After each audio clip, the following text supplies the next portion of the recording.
Thailand's military is facing new calls for reform after Cadet's death. It's a mystery that has gripped Thailand for months.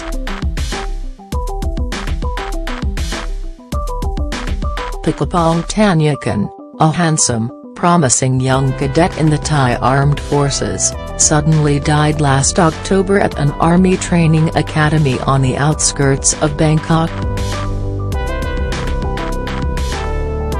The military told his parents he died of a sudden cardiac arrest. But rumors of abuse had long swirled around the military. Pakapong had allegedly been the victim of brutal corporal punishment only days before. The 18-year-old had been forced to lean forward with his arms behind his back and his forehead on the ground and then shift his weight from one foot to the other in a sweltering sauna until he passed out from exhaustion. His crime? Walking on a footpath reserved for senior officers. The whole ordeal ended with Pakapong being sent to a nearby hospital to recover. When Pakapong returned to the academy, the abuse allegedly continued. Then 2 days later, he collapsed and died. Military doctors told the family they had conducted an autopsy and gave his parents a death certificate listing cardiac arrest as the cause of death. The story then took a darker turn when his parents secretly got an independent doctor to conduct his own autopsy only to discover that most of Pakapong's vital organs including his heart, stomach, and brain were missing. The teenager's body was instead stuffed with tissue paper. He also had multiple broken bones and signs of bruising across his body consistent with abuse. Outraged Thais quickly accused the military of a cover-up. It's not the first time the Thai Armed Forces have been accused of abusive hazing rituals. A Navy officer came under fire in 2015 for chaining his servant soldier to a tire at his home. Last year, another cadet, 22-year-old Yathai Buniam, was allegedly beaten to death in military training camp.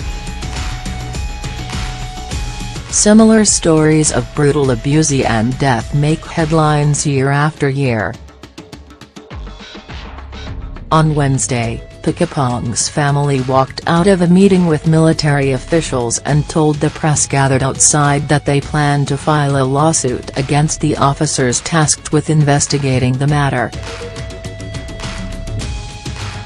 They've also filed a criminal complaint with the police, but the investigation has made little progress. But as the case continues to work its way through the courts, a bigger question looms over the entire incident. Why is the Thai military so resistant to long overdue reforms? The brutality and maltreatment in the Thai military has been around for decades, explained Thailanpong Sudrak, a Thai political scientist at Chulalongkorn University. After the Cold War, with greater democratization, the Thai military was in need of reform and there were some promising signs in the late 1990s. But as the military re-entered and became dominant in Thai politics over the past 12 years, the trends have gone the other way. The military has played an outsized role in Thai society since the military junta seized control in a 2014 coup. The junta's Prime Minister, Prayut Chan-o-cha, was dismissive of calls to crack down on abuse and corporal punishment in the armed force when asked about Pakapong's death. "What's wrong with it?" Prayat told reporters. "I went through it all.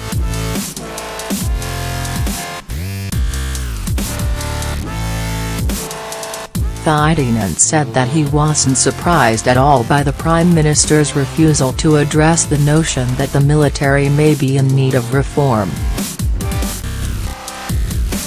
Reforming the Thai military is more difficult than ever because the generals have been able to entrench and embed their roles and interests in political institutions from the constitution to parliament, including 1/3 of the legislature being under the military's purview," Thailand told Vice. "So it will take a series of crises to provide the necessary rationale and pretext to usher in reforms. The Thai constitution requires all men to serve in the military in some capacity. Those who don't volunteer before the age of 21 are subjected to a random lottery where conscripts are required to serve 2 years in the army. That travel is so terrifying for many young Thai men that they entertain thoughts of running away or trying to bribe their way out of service. I was terrified of attending the raffle," a student at Bangkok's Chulalongkorn University told me, as long as I would keep his name out of this story. He was afraid that there would be consequences for speaking out against the draft lottery system. "I was dreading being forced into serving in the military. Many of my friends described how difficult and terrifying it could be for some, especially for the smaller ones," he explained, lifting his hand shoulder height as an illustration. "There were even moments where I thought I'd simply run away. That's one way I thought I could avoid it."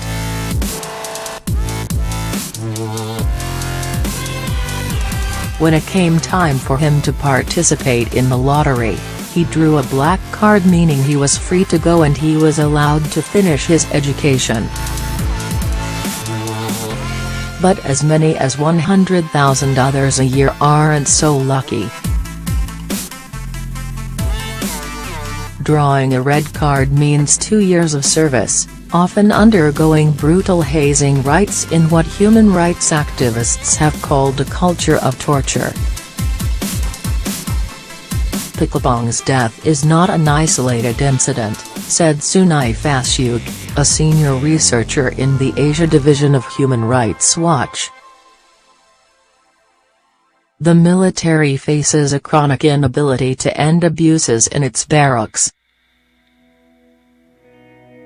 While stating that corporal punishment is forbidden in military training, the Thai government and the military have been unable to explain why there continues to be deaths and injuries of cadets and conscripts.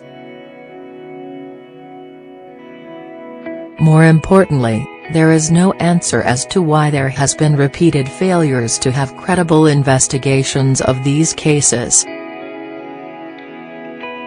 Those responsible have been able to get off the hook, and the culture of impunity prevails.